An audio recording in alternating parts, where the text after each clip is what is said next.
bienvenue pour le 3e épisode des Chroniques de Satoshi, une série qui a pour but de vous faire découvrir les figures emblématiques, parfois méconnues, parfois connues, de l'univers crypto et Bitcoin notamment, français et francophone plus largement. Donc aujourd'hui, j'ai le plaisir d'interviewer Adi Takalbataï, un ami, un co-auteur, linguiste de formation, entrepreneur, fin connaisseur des crypto-monnaies, président du Cercle du Coin, quelqu'un avec une vie riche qui ne manquera pas de nous raconter et de nous faire rêver sans doute. Sans doute. Voilà, moi je m'appelle Benoît Huguet, je suis le président de High Decimals, société qui édite BitConseil et le Journal du Coin, et je suis heureux de vous faire parcourir mon univers à travers ces chroniques. Donc, on va commencer par les questions classiques. Je vais te demander de te présenter. Tu te présenteras mieux que je pourrais le faire. Penses-tu ? Bon, alors je commence. Dans ce que j'ai noté et que je te connais, donc il y a ta formation de linguiste. Donc ça tombe bien. Ici, nous avons la chance d'être en Crète. Oui. Donc tu peux exercer ton grec. J'ai pu pratiquer un peu le grec ancien. Voilà. Mais tu nous l'as montré d'ailleurs. Tu avais quelques mots qui sont sortis. Donc ça, c'est ta formation littéraire. Absolument. Ensuite, tu es auteur. Tu as mis à propos cette formation. Tu as 3 livres. Absolument. Dont un qu'on a écrit ensemble, et j'en suis pas mécontent, aux côtés de Jacques Favier. Oui. Tu nous en parleras, j'aurai des questions à ce propos. Tu es aussi conférencier, donc on peut te retrouver sur Internet, sur le Journal du Coin ou dans Google Images, partout tu es. Tu es le président du Cercle du Coin. Absolument. Donc tu nous raconteras le propos de cette association. Tu es aussi à The Garage et tu es advisor dans des projets crypto. Tu as pris part, tu es un des fondeurs de Catenae, donc une société de conseil spécialiste des crypto-monnaies. Tu es en ce moment impliqué dans l'école de guerre. Absolument. Voilà. Donc tu es aussi, je me souviens de tes CV que j'avais vu à l'époque, humaniste 3.0. Ouais, j'aime bien cette définition. Voilà, moi je serais J'aime bien la formation des humanités, donc c'est pour ça. Mais je suis sûr que ça te va très bien. Et ensuite, tu as de nombreuses passions, DJ, le cinéma, le yoga, la respiration, l'alimentation aussi. Donc, plein de passions que j'ai pu constater moi-même. Et la clope, bien sûr. Et la cigarette, évidemment.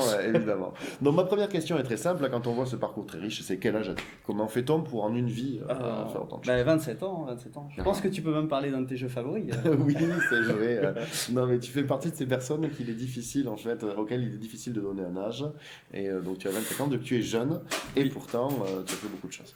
Donc la première question est très classique, c'est raconte-nous ta découverte de Bitcoin, tes premiers amours pour les cryptos, comment tu en es venu là, pourquoi ?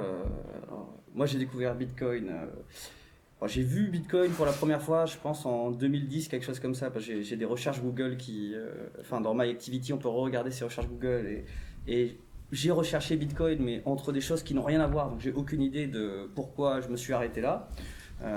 Je pense que j'ai pensé que c'était un truc un peu ridicule, pas ridicule, mais un espèce de PayPal ou quelque chose comme ça, mais rien d'innovant. J'avais vu ça sur des sites, soit des sites peut-être de téléchargement d'animes ou de Warez ou des trucs comme ça, et il y avait des donations en Bitcoin. Donc c'est pour ça que j'ai dû taper ça. Là j'avais 19 ans, je pense. Si je ne me trompe pas, quelque chose comme ça, oui. C'était 8 ans, je pense, il y a 8 ans. En 2020. Ça fait 2012 alors. Non, alors j'avais moins. J'étais vraiment jeune. Et là, je suis passé à côté et j'ai revu ça en 2013 via un article. C'était l'époque où je crois l'Allemagne reconnaissait le Bitcoin ou quelque chose comme ça.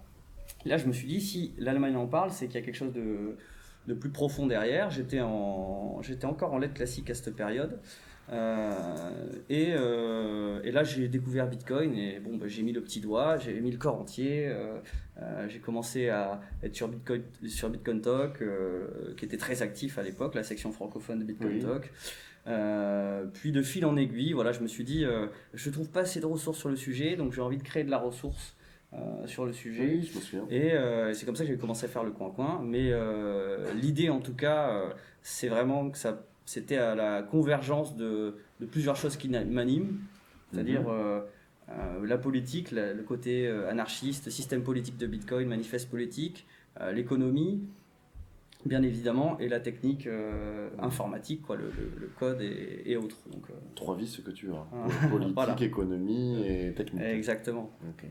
Et donc, bon, moi, ce que j'en retiens, c'est que tu as découvert ça à un jeune âge, donc tu n'avais pas forcément de grands moyens. Tu sais qu'on devient vraiment bitcoiner quand on commence à en posséder. Skill in the game. Voilà, il faut être skill in the game. Donc, raconte-nous comment un jeune homme de 19 ans fait, parce que forcément, tu avais sans doute... Plus.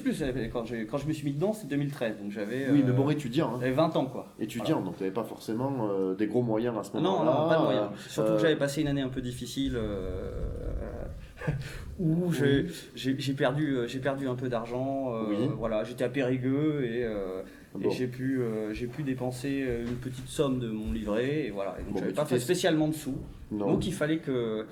mais tu avais de grandes ambitions. Voilà. Toujours de grandes ambitions. C'est le plus important.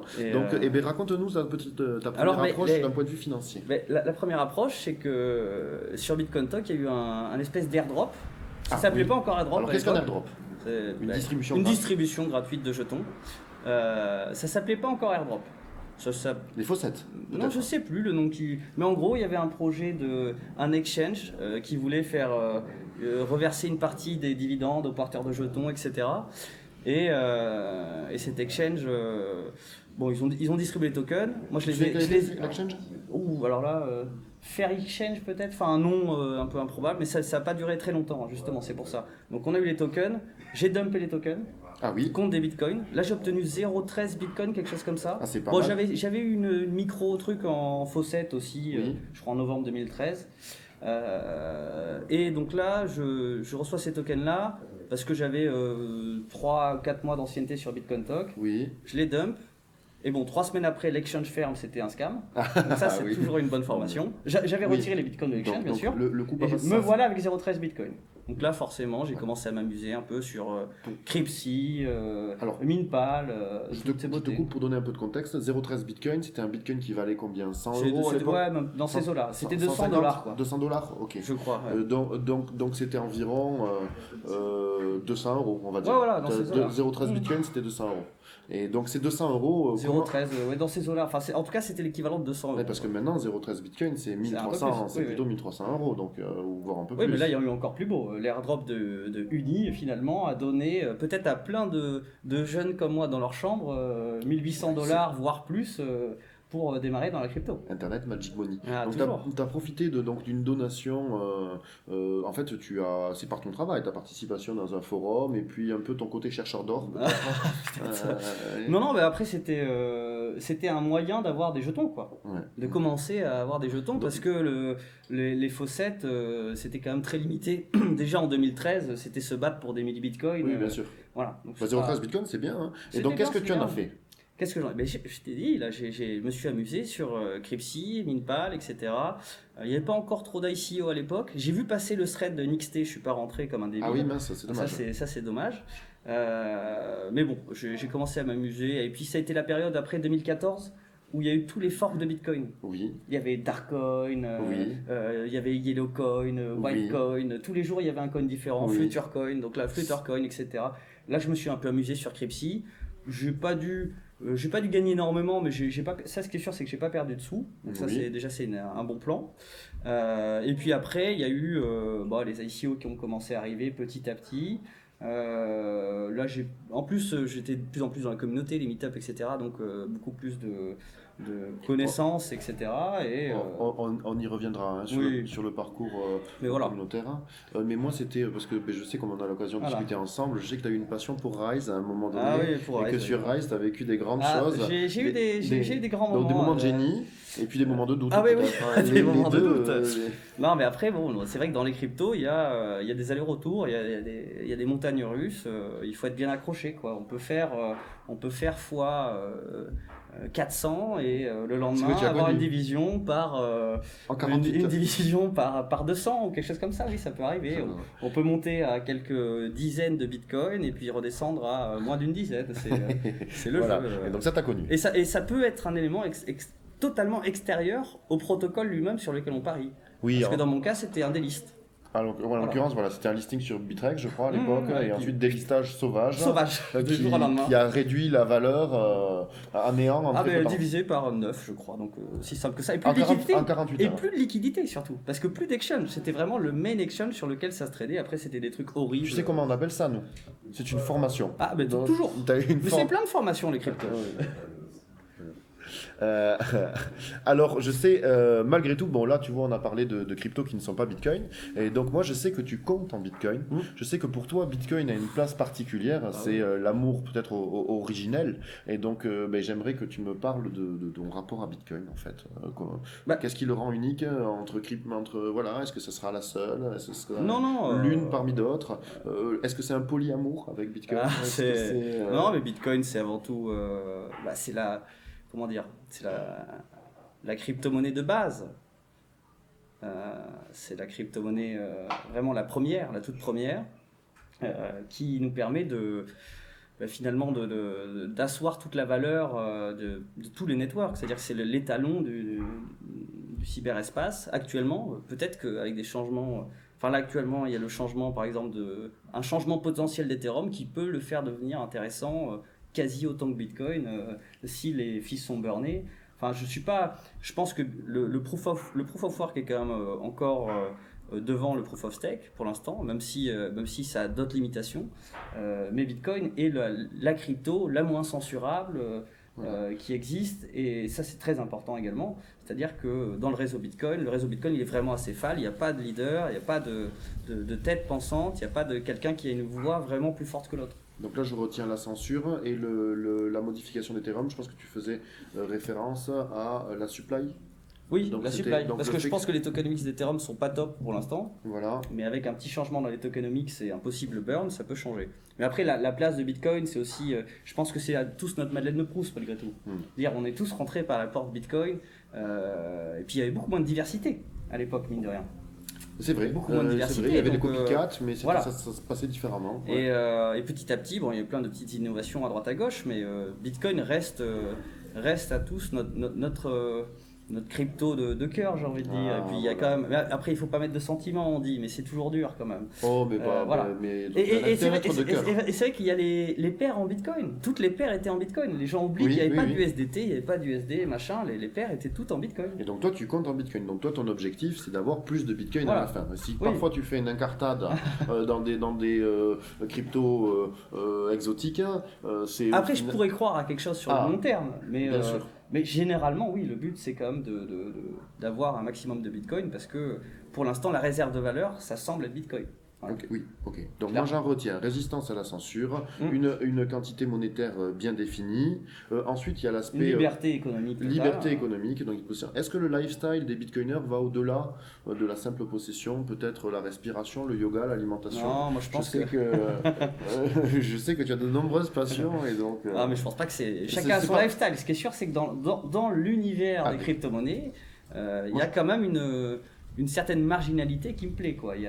C'est un univers de marginaux, avec des gens curieux, ouverts généralement, même si on pourrait voir l'inverse avec par exemple les maximalistes qui peuvent être parfois un peu fermés, mais je pense avant tout que c'est quand même un monde de curieux. Ok, donc, mais moi je suis d'accord, je partage cet avis. Parce que moi, c'est quand on va dans des meet-up, en fait, on se rend compte. Je me demandais quel était l'élément fédérateur entre tous les bitcoiners. Et est-ce que c'était l'âge? On aurait pu croire que c'était l'âge. Et en fait, les gens de 18 ans, il y en a peut-être moins, que de jeunes. Âgés. Maintenant, il y en a peut-être un peu plus, mais finalement, moi, quand je suis rentré dans les cryptos, j'avais 20 ans. J'étais tout le temps le cadet. Oui. Je sais pas, dans les meet-ups, j'ai l'impression que j'ai toujours été le cadet. Et moi ma réflexion, c'était l'élément fédérateur en fait commun, c'était la curiosité. C'est ça. Les gens curieux. Et l'acceptation de renverser. Et rebelle peut-être. Non, juste le fait. Peut-être il y a un aspect rebelle, mais je pense pas toutes les personnes. Enfin, il y a plein de personnes, je pourrais citer dans les cryptos, qui sont pas spécialement rebelles. Ensuite, j'ai remarqué. Mais ils acceptent de renverser leurs acceptations communes. J'ai remarqué un autre aspect aussi, il y a la volonté d'enrichissement souvent. Les gens veulent s'enrichir souvent. Clairement. Mais je pense que c'est même pas juste la volonté d'enrichissement, c'est qu'il y a beaucoup de gens dans les cryptos qui ont un recul face à l'argent et qui considèrent que l'argent est le moyen ultime. C'est juste ça. Ah oui, c'est un moyen, oui. Ça se transmute en n'importe quoi, l'argent. C'est pour ça que... Un amour même? Ah non. Je pense pas. Non, mais en tout cas, ça permet de transmuter, ça se transmute en n'importe quelle matérialité. D'accord. Et pour le coup, les gens dans les cryptos l'ont bien compris. Je pense que globalement, il y a un recul face à l'argent, et même tous, on a parfois gagné en quelques heures plus d'argent que nos parents ont pu gagner toute leur vie. Et vice-versa, on a pu le perdre en quelques heures plus que ce qu'ils ont gagné toute leur vie. Et finalement, ça donne un certain recul. Et si on n'a pas ce recul-là, on devient fou. Ça désoriente aussi, hein, ça peut désorienter, mais... Est-ce que tu en parles dans tes livres? Donc là, je voulais faire, ça fait le petit pont avec tes livres. Donc il y a plusieurs axes de réflexion. Est-ce que tu nous ferais un petit topo sur tes 3 livres, tes fiertés? Qu'est-ce que tu en as retiré? Bon, alors, Bitcoin la monocéphale, c'était avec la première expérience avec Jacques. On s'est fait vraiment plaisir en plus, parce que c'était au CNRS, donc on a pu s'amuser sur les références sans pour autant transiger sur nos envies, quoi. C'est-à-dire que si on a envie de parler d'un morceau de la Bible, on pouvait, et en même temps citer un scientifique improbable également. C'était assez libre, c'était agréable. On était quand même assez libre. On était assez libre aussi, mais Mardaga était, et je pense, on a moins été dans un livre référentiel. Oui. Par rapport alors que dans la monocéphale, il y a beaucoup de notes. On s'est fait plaisir sur le méta, quoi. C'est-à-dire que quelqu'un qui veut se régaler, il a de quoi manger plus que le livre.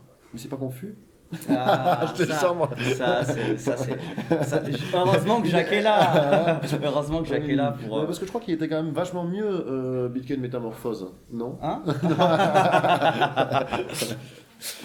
Non, voilà, ça c'était le premier, et le but c'était de poser des fondations un peu pour quiconque veut comprendre un peu ce qu'est Bitcoin et cette révolution. Et ça n'a pas trop mal marché pour le coup. Très bien marché. C'est bien. On s'est aussi un peu inspiré, il faut le dire, du travail qu'a fait Antonopoulos par exemple, mais plus dans une idée, moins dans une volonté d'aller dans la technique forcément. Mais c'est là où Antonopoulos est très fort, c'est qu'il va en même temps loin dans la technique et il fait beaucoup de métaphores qui sont très compréhensibles par n'importe qui. Je veux dire, Bitcoin c'est un rat d'égout, on comprend. Ça survit à tout, ça survit à tous les coups. Et il a plein de métaphores comme ça qui sont intéressantes, et on a essayé de faire un livre qui permet de comprendre ce que c'est, mais avec un prisme de lecteur, c'est-à-dire qui est agréable à lire si possible. Parce qu'il y a beaucoup de bouquins techniques finalement qui étaient pas forcément agréables à lire pour quelqu'un qui veut juste comprendre ce que c'est et pas comprendre la tech profondément.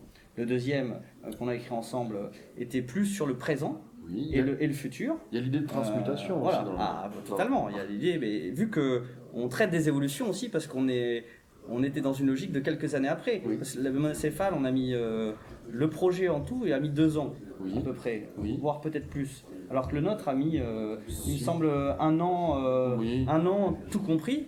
Donc on a été beaucoup plus sur le présent et le passé proche. Et le futur. Tu as fait un peu de prospective qui a beaucoup plu dans le dernier chapitre.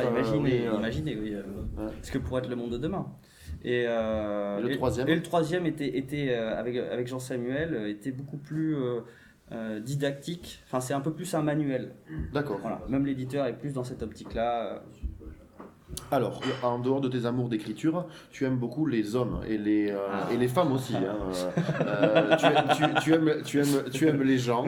Tu es dans l'humain, humaniste 3.0. J'adore. Et donc, c'est là qu'on retrouve le cercle du coin, dont j'aime beaucoup la punchline de base, qui est parce que décentralisation ne signifie pas désunion. Absolument. Donc je trouve que d'ailleurs c'est une punchline de toi. Oui. Eh ben, je la trouve très belle. Et donc raconte-nous le but du cercle du coin. C'était avant tout de fédérer, pour le coup, c'est aussi simple que ça. L'idée, c'est qu'on est en 2015, si je ne me trompe pas, et en 2015, quiconque veut s'intéresser aux cryptos n'a pas beaucoup de voies d'entrée. Il a les meet-up, dont le meet-up de Paris quand même, essentiellement. Il a bitcoin.fr, mais dont l'auteur n'a pas que ça à faire non plus de répondre à tout le monde.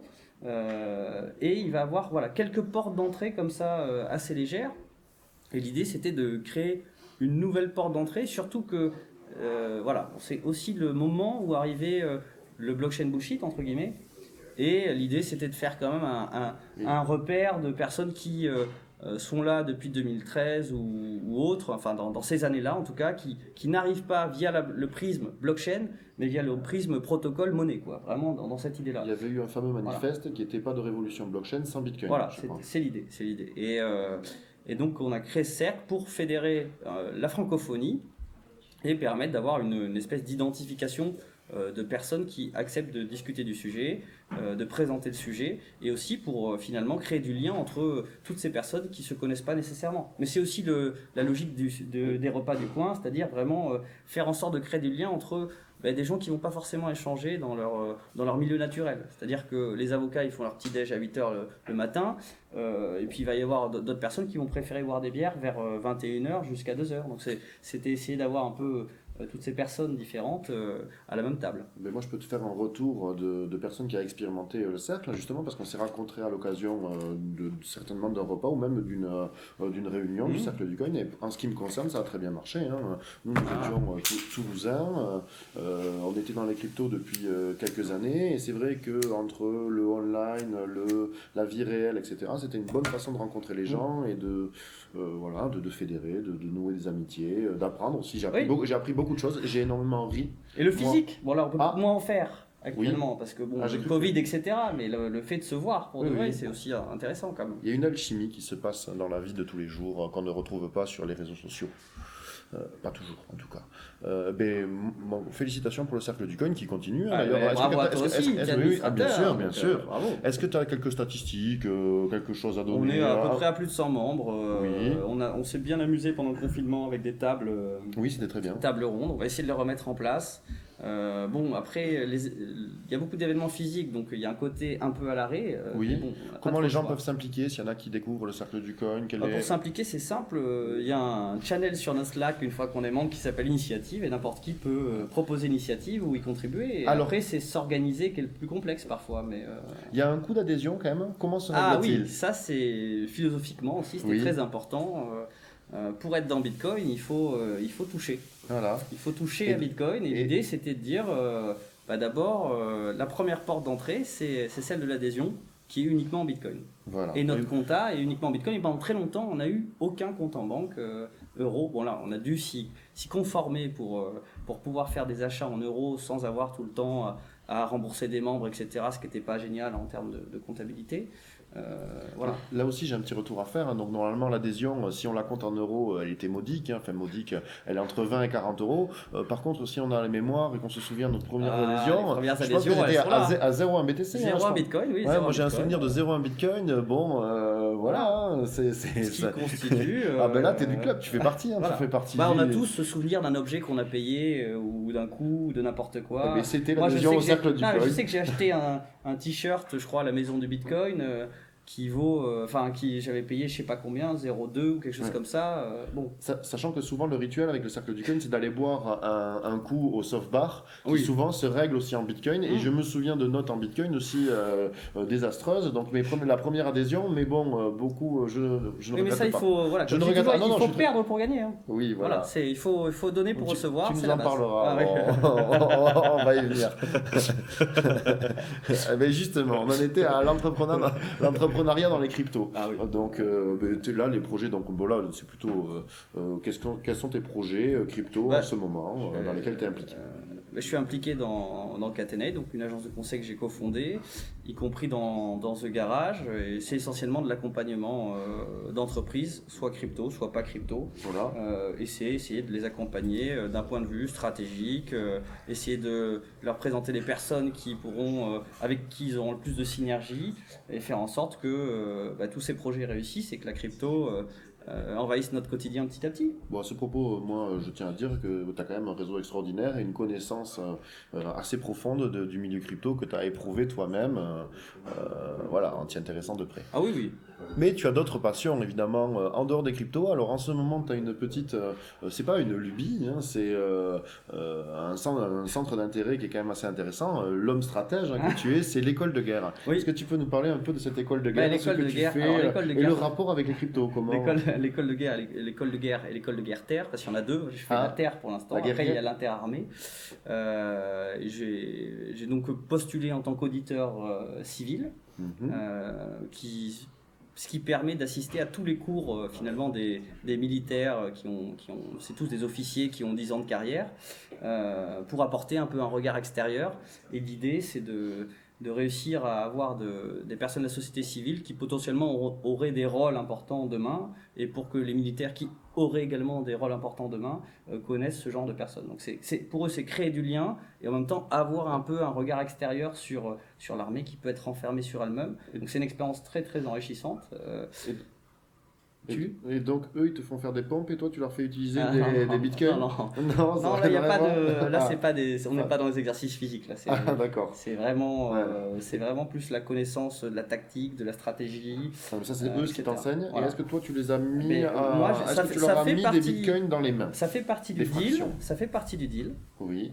De faire un échange réciproque entre guillemets, dans le sens où moi, il faudrait que j'en invite quelques-uns à une réunion du cercle, ou que je leur fasse une conférence sur Bitcoin. Alors, ça fait partie du deal. Moi, au repas du coin, je me souviens, ou du coin, je ne sais pas comment il faut dire, je me souviens qu'il y avait eu des militaires. Il y a des militaires, Bien sûr. Et même dans les conférences qui ont été organisées par le cercle, à Bitcoin Pluribus in Par, je pense que l'armée s'intéresse au sujet. L'armée s'intéresse au sujet, et c'est logique. Mais toi, parce que l'armée traite des sujets de défense, de souveraineté. Bitcoin les traite également. Et en plus, il y a un pragmatisme de l'armée qui est... ils ont beaucoup moins, on va dire, de résistance sur des nouveaux concepts.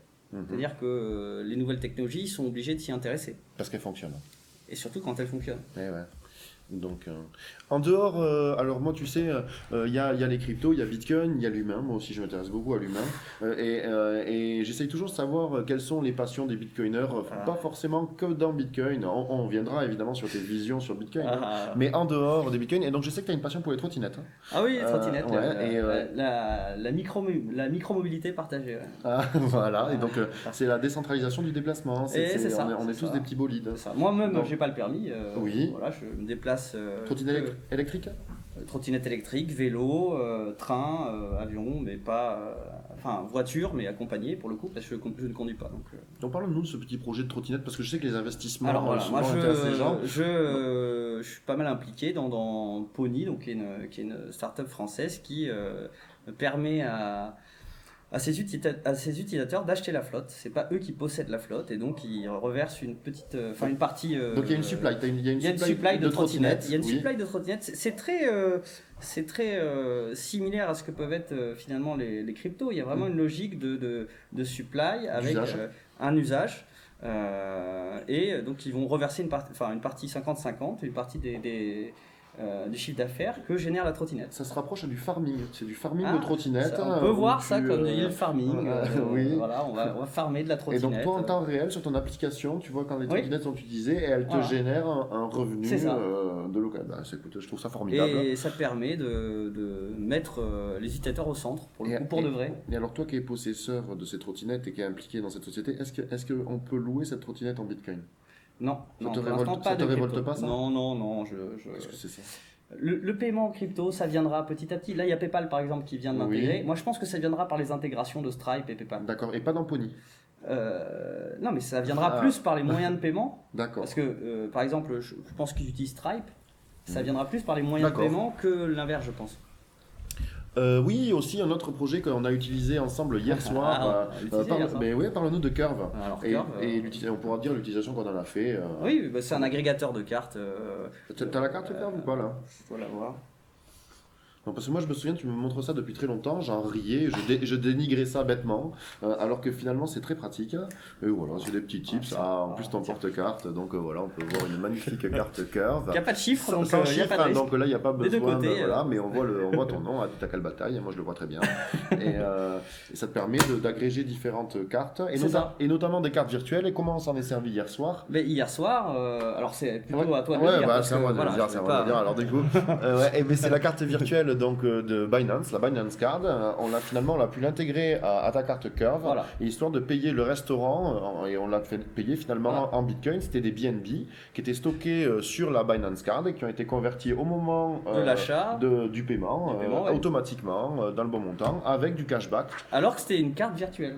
C'était une carte virtuelle. La carte virtuelle a été matérialisée grâce à cette... On transmute encore, c'est ça? Transmutation, c'est quand même c'est rigolo. Et c'est donc une carte bleue qui est plus un service de carte bleue. Il n'y a pas de carte de compte en banque derrière, c'est juste relier des cartes bleues. Ce qui peut avoir du sens, surtout s'ils ajoutent. En fait, c'est ajouter un layer de fonctionnalité sur la carte bleue. Moi, je trouve ça formidable. Et normalement, plus tard, il y aura du crédit, ce genre de choses qui pourront être intéressantes.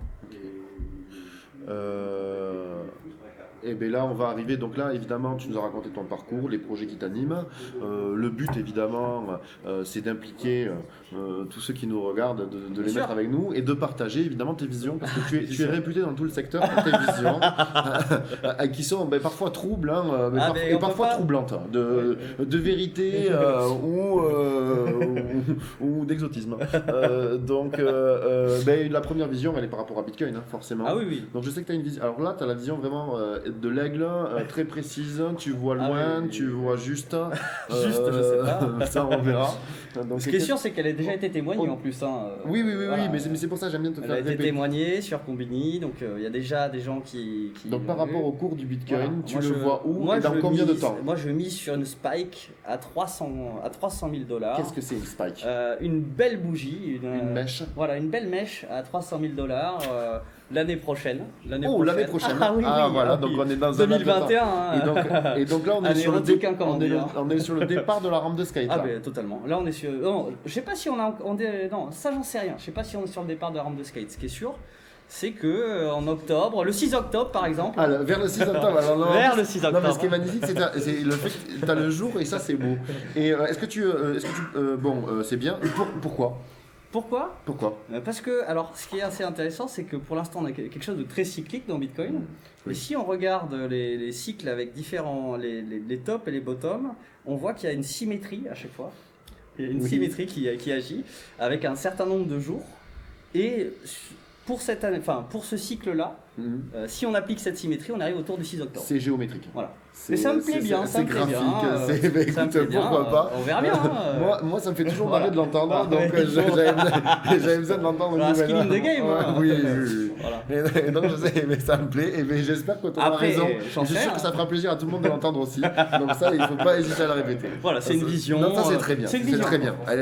C'est comme elle est positive, c'est une vision positive. Le poétesse, c'est celui qui reçoit. Oui. Il reçoit et il offre une vision. Non, mais ouais, voilà. Moi, écoute, je l'ai reçu avec plaisir.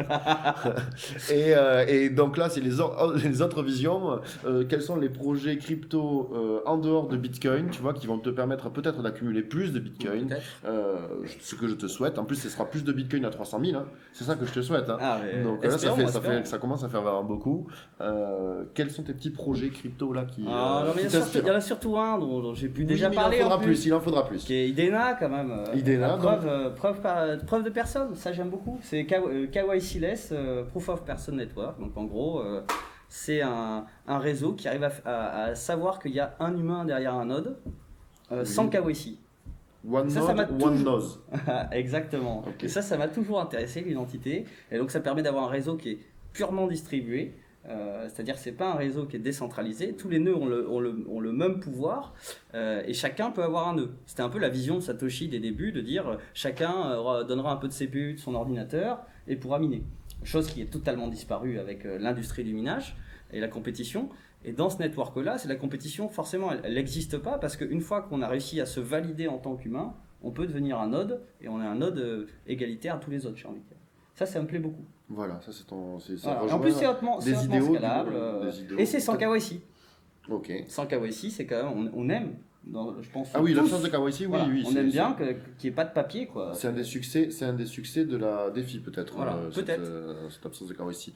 Bon, Idena, mais si tu en avais déjà. On veut plus, là. Il en faut d'autres. C'est un peu. Non, mais il y a d'autres projets que je suis. Mais il y a des projets que tu n'aimes pas, peut-être. Est-ce qu'il y a des projets que tu n'aimes pas? Est-ce qu'il y a des projets Ripple. Tu détestes Ripple? Bon, mais écoute, tu sais qu'il y a toujours des gens qui les aiment beaucoup. Ripple, une vraie armée pour le coup. Ouais, une vraie armée. Non, après, il n'y a pas spécialement de projets que je déteste. Et des projets qui t'intriguent? Des projets qui m'intriguent. Mais la DeFi, comme je dis souvent, j'ai pas encore tout creusé. Si, tu m'en avais montré un à l'esthétique particulière. Mais ça.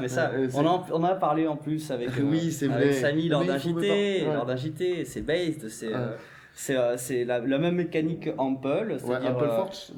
une supply dynamique et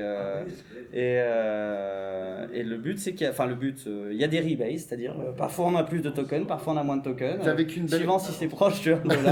Est-ce que tu as vécu une belle expérience avec Base? Ah, une très belle expérience. Les mêmes sont magnifiques. Il y a un côté Dogecoin dans Base, voilà, il y a un côté on aime pour les mêmes. Bon. On aime pour les mêmes, il faut toujours un peu voilà, des pertes pour avoir des gains, il faut des pertes. Donc parfois il faut donner, il faut donner pour recevoir. Il faut donner pour recevoir. Il faut donner pour recevoir, ça pourrait faire un très beau titre. Et donc là, je vais demander à nos amis qui ont participé, venez avec nous. Donc on a un invité pour conclure le podcast. Ah, oui. On a la chance d'avoir nos invités des 2 premiers podcasts. Ah, oui. Et donc j'ai quelques petites questions pour eux. Asseyez-vous. Vous rendre flouté, hein. On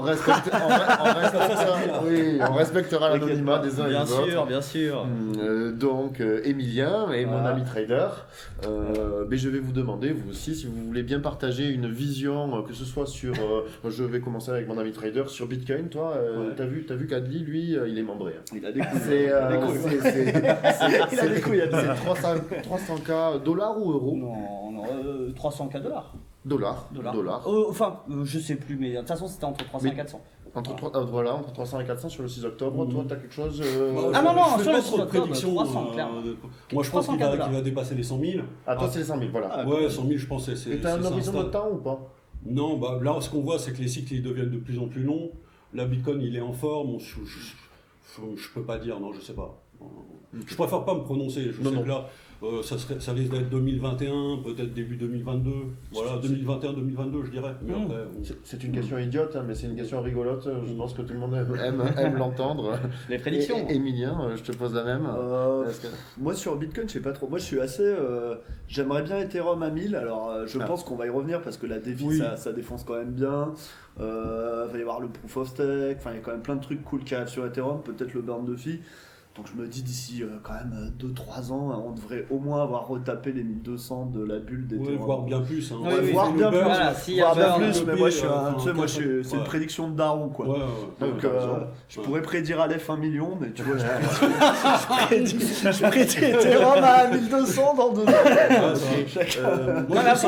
On peut se prononcer sur le marché total. C'est faisable. Bien sûr. Sur le marché total, parce que... Moi, le truc, je pense, c'est quand même quasiment sûr que d'ici 3 ans, on les retaper les 1200, les trucs comme ça. Et donc toi, t'as plus d'espoir en ce moment dans Ethereum que dans Bitcoin? Espoir, c'est un gros mot. Je pense que Bitcoin, c'est moins risqué. C'est toujours été moins risqué, ça sera toujours moins risqué parce que c'est un peu le CAC 40 des cryptos, quoi. Mais je pense que du coup, comme la cap, plus de pertes que le CAC 40. Hein. Ouais, tu vois, Ethereum a plus de potentiel maximum à la hausse, quoi. Tu pourrais même avoir, en théorie, avoir un flippening, machin, mais c'est sûr que le plus safe, c'est Bitcoin, quoi. Donc si vous êtes averse au risque, je pense que Bitcoin c'est le plus safe à ce niveau-là, mais bon. Et toi, t'es positionné sur les deux, sur Bitcoin et sur Ethereum. Surtout sur Ethereum. Et sur beaucoup de merde. Et toi, mon cher ami trader? Moi, en ce moment, là, surtout sur Bitcoin, parce que là, je pense que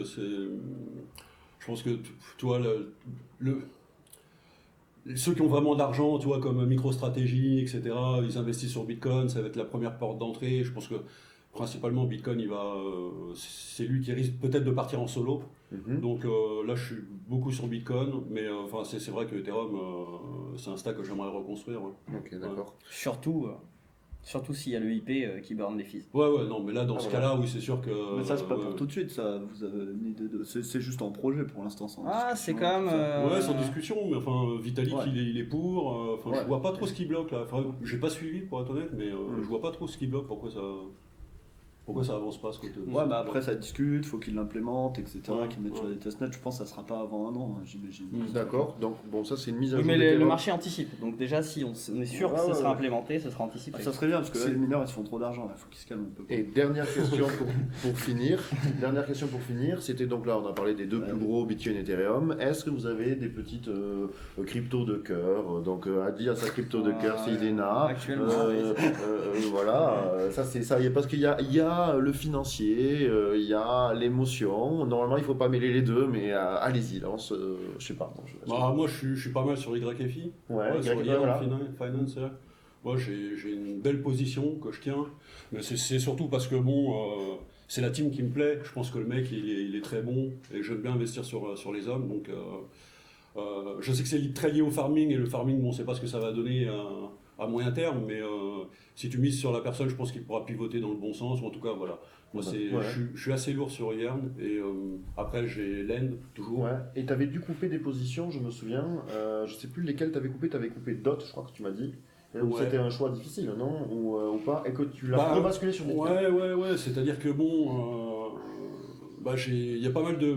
Je voulais pas toucher à Yern.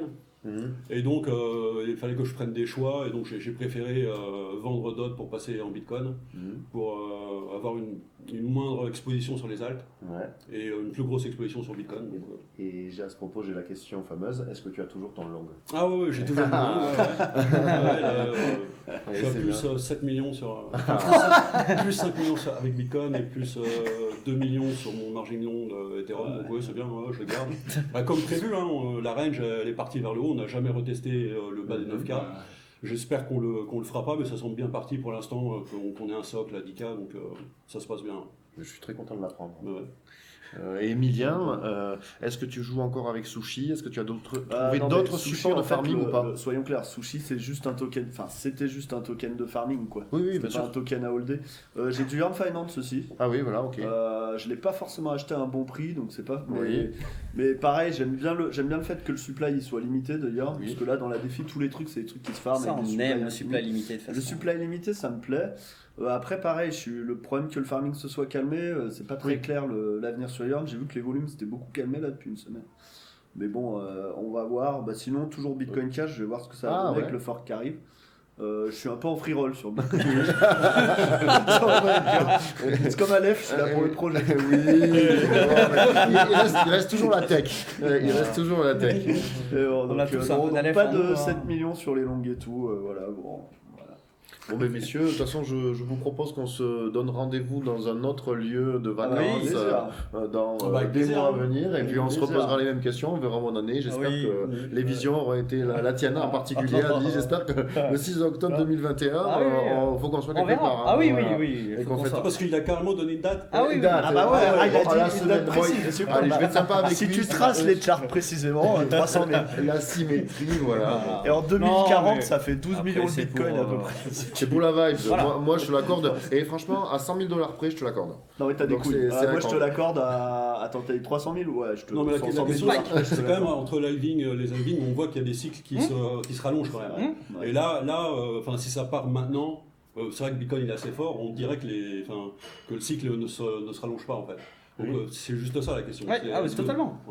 Bon, on connaît la direction, on connaît pas la direction, on connaît pas la temporalité. La direction long terme, on verra. Et bien messieurs, merci. Merci à vous les gars. Merci à toi.